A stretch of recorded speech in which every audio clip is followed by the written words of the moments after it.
कविता के रचयिता श्री गिरजा कुमार माथुर जी हैं। इनका जन्म 22 अगस्त सन 1919 को अशोकनगर मध्य प्रदेश में हुआ। ये एक सुप्रसिद्ध कवि, नाटककार और समालोचक हैं। इनकी कविताओं में, इनकी साहित्यिक रचनाओं में हमें देश प्रेम, प्रकृति प्रेम और मानव प्रेम आदि भावनाएं मिलती हैं।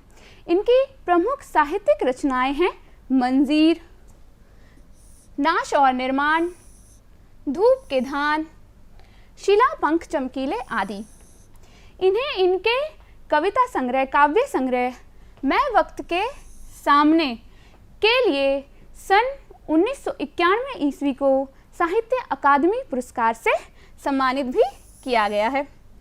इनका निधन 10 जनवरी सन 1994 ईस्वी को हुआ। प्रस्तुत कविता में कवि ने देश के रक्षकों और पहरेदारों को देश के निर्माण और सुरक्षा के लिए प्रेरित किया है। कवि कह रहे हैं, आज जीत की रात पहरुए, सावधान रहना, खुले देश के द्वार, अचल दीप समान रहना। सबसे पहले जानते हैं पहरुए किसे कहते हैं। पहरुए पहरेदारों को कहा गया है। देश के रक्षक और सीमा के जो प्रहरी हैं उनके लिए यह शब्द प्रयोग किया गया है। तो कवि कह रहे हैं कि आज जीत की रात पहरुए। कवि सभी देश के प्रहरी और देश के रक्षकों को संबोधित करते हुए कह रहे हैं कि आज जीत की रात है और देश की सुरक्षा के लिए सतर्क रहो, देश की सावधानी से रक्षा करो। आज जीत की रात से कवि का तात्पर्य है विजय की रात से, स्वतंत्रता प्राप्ति की रात से। 15 अगस्त 1947 को हमारे देश को अंग्रेजों की गुलामी से आज़ादी प्राप्त हुई। अंग्रेजों ने लगभग 200 सालों तक हमारे देश पर राज किया। इन इतने सालों में अंग्रेजों ने हमारे देश को खूब लूटा और हमारे देशवासियों पर अनेक जुल्म ढाए। आखिरकार हमारे स्वतंत्रता सेनानियों के बलिदान और हमारे देशवासियों के आंदोलन से, कड़े संघर्ष के बाद हमें अंग्रेजी हुकूमत पर विजय प्राप्त हुई और अंग्रेजी शासन से हमें मुक्ति मिली। तो कवि स्वतंत्रता प्राप्ति की प्रथम रात की बात कर रहे हैं और कह रहे हैं आज जीत की रात है, इसलिए पहरुए सावधान रहना, खुले देश के द्वार, अचल दीपक समान रहना। कवि कह रहे हैं कि हमारा देश स्वतंत्र हो गया है, देश के सभी द्वार खुल गए हैं। उन्नति, प्रगति, समृद्धि और खुशहाली के वे द्वार जो अंग्रेजी हुकूमत की वजह से बंद हो गए थे, वे सभी द्वार अब खुल गए हैं। अचल दीपक समान रहना। अचल का अर्थ होता है अटल या अडिग। कवि कह रहे हैं जिस प्रकार दीपक बिना विचलित हुए अपनी रोशनी से अंधकार को दूर कर देता है, उसी प्रकार तुम भी बिना विचलित हुए इस देश को प्रकाशित करो और देश की सीमाओं पर अपनी नज़रें गड़ाए रखो, जिससे कि फिर से इस तरह का कोई शत्रु, कोई विपत्ति हमारे देश में प्रवेश ना कर पाए। कविता की अगली पंक्तियां। प्रथम चरण है नए स्वर्ग का, है मंजिल का छोर।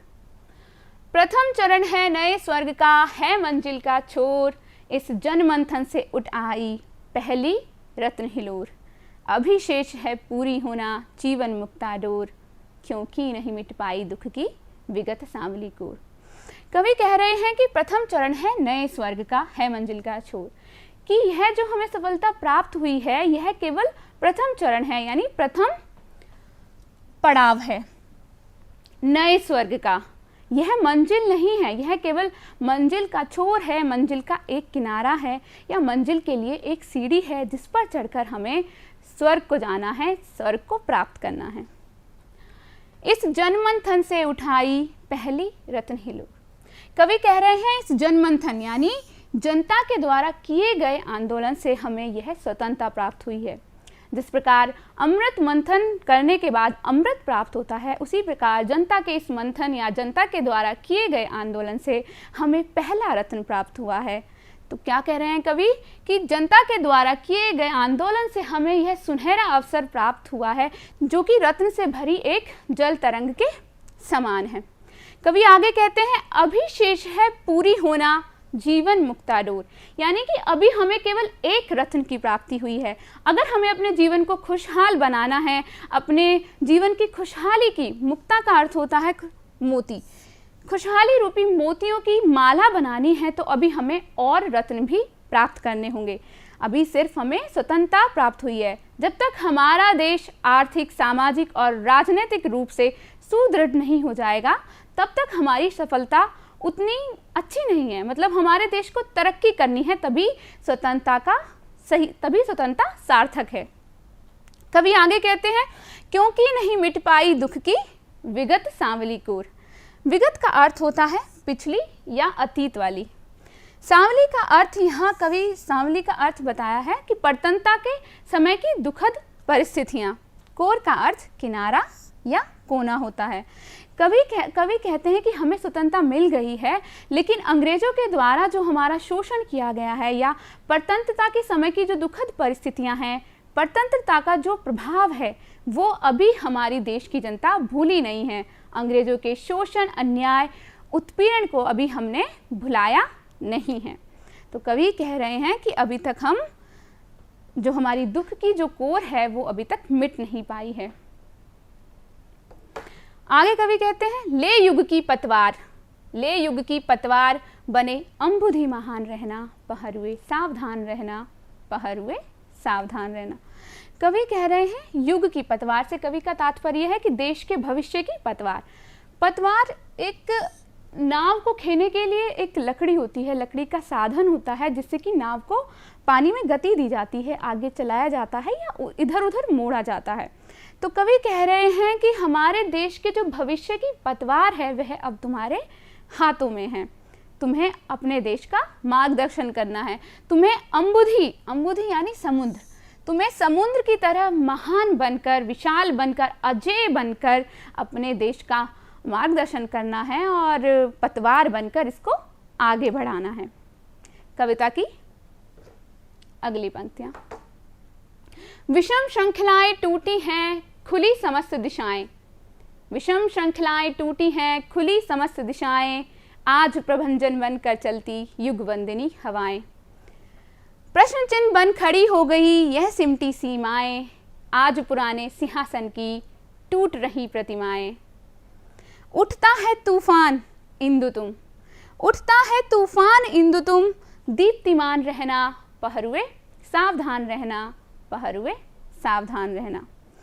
कवि कह रहे हैं कि विषम श्रृंखलाएं टूटी हैं। श्रृंखलाएं का अर्थ होता है बहुत सारी कड़ियां या समूह।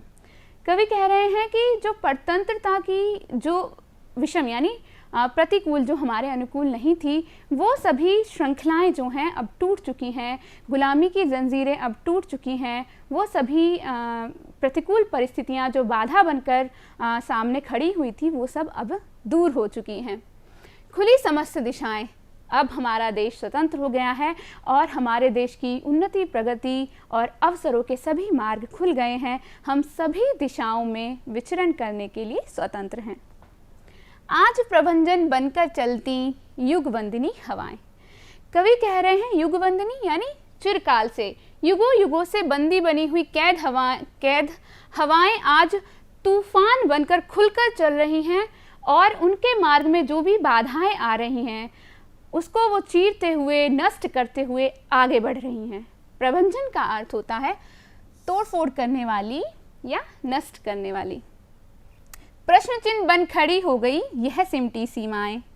कवि कह रहे हैं कि हमारे अतिक्रमण की सभी सीमाएं अब प्रश्न चिन्ह बनकर खड़ी हुई हैं।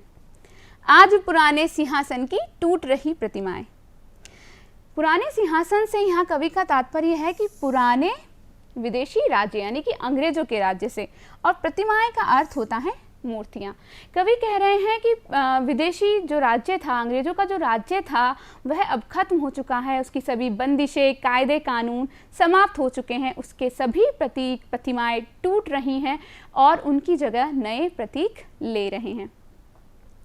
उठता है तूफान इंदु तुम, उठता है तूफान इंदु तुम, दीप्तिमान रहना, पहरुए सावधान रहना, पहरुए सावधान रहना। कवि कह रहे हैं कि प्रगति का जो यह तूफान है यह उठ रहा है। इंदु, इंदु का अर्थ होता है चंद्रमा। तुम चंद्रमा की तरह प्रकाशित होते हुए, दीप्तिमान, प्रकाश युक्त होते हुए इसे आगे बढ़ाओ और सावधानी से, सतर्कता से देश की सीमा की सुरक्षा करो, सतर्क रहो। कविता की अगली पंक्तियां, ऊंची हुई मशाल हमारी, ऊंची हुई मशाल हमारी, आगे कठिन डगर है, शत्रु हट गया लेकिन उसकी छायाओं का डर है, शोषण से मृत है समाज, कमजोर हमारा घर है, किंतु आ रही नई जिंदगी, यह विश्वास अमर है। जन गंगा में ज्वार, जन गंगा में ज्वार, लहर तुम प्रवहमान रहना, पहरुए सावधान रहना, पहरुए सावधान रहना। कवि कह रहे हैं कि ऊंची हुई मशाल हमारी, आगे कठिन डगर है। हमें स्वतंत्रता मिल चुकी है, लेकिन अपने देश के नव निर्माण के लिए, अपने देश को बुलंदियों तक, ऊंचाइयों तक पहुंचाने के लिए जो हमारी राह है वो बड़ी कठिन है। हमें इस राह को देखने के लिए अपनी मशाल ऊंची करनी है, और पहरुए देश के रक्षकों, तुम्हें यह मशाल ऊंची करनी है। शत्रु हट गया लेकिन उसकी छायाओं का डर है। अंग्रेजी शासन समाप्त हो चुका है, सभी अंग्रेज देश छोड़कर जा चुके हैं, देश से चले गए हैं, लेकिन उनकी छायाओं यानी उनके साए का डर बना हुआ है। यानी अंग्रेजों के शासन का जो प्रभाव हमारे देश पर है वह भी बना हुआ है। उनके शासन, शोषण, उत्पीड़न और अन्याय की वजह से देश में गरीबी, भूखमरी, बेरोजगारी, भ्रष्टाचार जैसी समस्याएं व्याप्त हैं। अभी हमें उनसे लड़ना है, उनका सामना करना है, और वह भी एक शत्रु है। शोषण से मृत है समाज, कमजोर हमारा घर है। कवि कह रहे हैं कि अंग्रेजों के शोषण से हमारे देश को जो हानि और अभाव हुआ है, उसकी वजह से जो हमारा घर है कमजोर हो गया है, यानी हमारा घर अभावग्रस्त हो गया है। किंतु आ रही नई जिंदगी, यह विश्वास अमर है। लेकिन अब हमारा देश स्वतंत्र हो गया है और हम अपने देश की तरक्की, उन्नति और प्रगति के लिए कार्य करने के लिए प्रतिबद्ध है। इसलिए हमें उम्मीद है कि हमारी ज़िंदगी बदलेगी और हमें एक नई ज़िंदगी मिलेगी, इसका हमें पूर्ण विश्वास है। जन गंगा में ज्वार, जन गंगा में ज्वार, लहर तुम प्रवहमान रहना, पहरुए सावधान रहना, पहरुए सावधान रहना। कवि कह रहे हैं कि जन गंगा में ज्वार, ज्वार का अर्थ होता है कि समुद्र की खूब लहराते हुए ऊंची और आगे बढ़ने की अवस्था को ज्वार कहते हैं। कवि कह रहे हैं कि जनता रूपी जो गंगा है उसमें ज्वार आया है, यानी उसमें एक नया उत्साह आया है अपने स्वतंत्रता के प्रति, अपनी देश की उन्नति और नव निर्माण के प्रति। लहर तुम प्रवहमान रहना, तुम्हें इस जो उत्साह है उसको लोगों में बनाए रखना है, इसलिए तुम लहर बनकर, इसको प्रवहमान का अर्थ होता है गतिमान, इसको गति दो, इसको आगे बढ़ाओ और देश की सुरक्षा के लिए सतर्क रहो और सावधान रहो। तो बच्चों, अब हमने जाना कविता के भावार्थ को और कुछ कठिन शब्दों के अर्थ भी देखे। तो कवि इस कविता के माध्यम से कहना चाह रहे हैं कि देशभक्ति कोई 2 दिनों का त्यौहार नहीं है जिसे 2 गीत गाकर भुला दिया जाए। देशभक्ति सभी भावनाओं में सबसे शुद्ध भावना है, सभी धर्म में, सभी धर्मों से श्रेष्ठ। देशभक्ति देश के लिए जीना और देश के लिए मरने की भावना है। देशभक्त न केवल वे हैं जो सीमा पर रहकर सुरक्षा करते हैं, बल्कि देशभक्त वे भी हैं जो अपने जीवन का क्षण क्षण अपने देश के नव निर्माण के लिए समर्पित कर देते हैं। तो यहाँ कवि देश के पहरेदारों और रक्षकों को संबोधित करते हुए कह रहे हैं कि अब यह देश का भविष्य तुम्हारे हाथों में है। स्वतंत्रता हमें मिल गई है, लेकिन इसे बनाए रखना और इसे बचाए रखना अब हमारे हाथों में है और हमें इसके लिए मिलकर काम करना होगा, सतर्क रहना होगा, सावधान रहना होगा, ताकि फिर से कोई शत्रु हमें गुलाम ना बना पाए और हमारा देश तरक्की करे।